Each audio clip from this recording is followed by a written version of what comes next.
political uncertainty. Well, that doesn't sit well with business leaders. Let's cross to Yuka Royer, who's at the annual end-of-summer seminar of the French Business Leaders Association taking place at the Longchamp racetrack in Paris. And that uncertainty weighing heavily with no prime minister in sight. Yeah, that's right. Well, the two-day convention just wrapped up here. And I did feel a slight change in the atmosphere here from yesterday to today following the announcement by President Macron. Actually, many business leaders seemed relieved or optimistic that the pro-business environment of the past 7 years would probably be maintained, at least for now. But with the political left calling for protests, some are wary about another potential social upheaval down the line. Now, earlier, the president of Medef, Patrick Martin, seemed to welcome President's decision to prolong consultations to choose a next prime minister, but warned that the current deadlock should not drag on, obviously, for too long, given that the deadline for a new government to draft the 2025 budget bill is looming on October the 1st. Now, amid geopolitical tensions as well as this unprecedented political crisis at home, some business activities and decision-making have come to a virtual standstill, according to Medef's boss. Let's take a listen. Well, the business environment is unstable, with a very big difference between the different activities. For instance, for building, it's very critical. For consumption, it's not so good. From the dissolution the 9th of June, all entrepreneurs have suspended their decision about employment, about investment.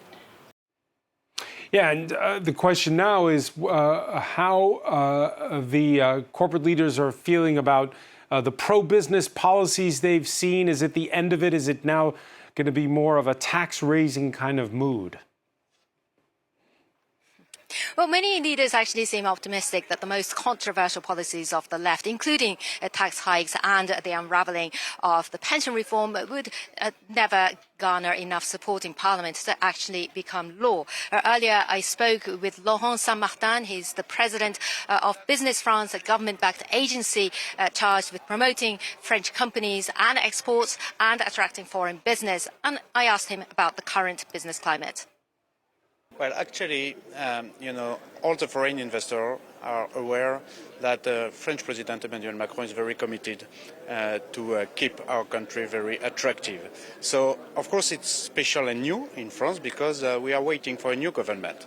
But what happened yesterday was very important because the far left wing was rejected as a possible government in France, meaning that the politics in terms of attractiveness, in terms of economic politics, will remain the same or will remain attractive for foreign investors. And this is very important because what we have done since now 2017 with the Choose France events are really a success because since now 2019, France is the top leader in Europe in terms of FDIs, and it's not hazard, and because it's thanks to our French politics, tax politics, and labor reforms. So this is why now French is so attractive, and it will remain. But France still does not have a new government, does not have a new prime minister. So the president's decision yesterday only prolonged the political turmoil, don't you think? No, yeah, of course it's, when you're an investor, you hate uncertainty. So you need to foresee what's going to happen for the next years in France, and this is normal. So some investors can wait, we understand that, but I just want to reassure them that the French president will remain French president until 2027, and this is the most important because he really represents the attractiveness politics in France. That was Laurent Saint-Martin of Business France, and that's it from me from the Medef convention. Many thanks for that. Yuka Royer reporting live from Longchamp racetrack in Paris.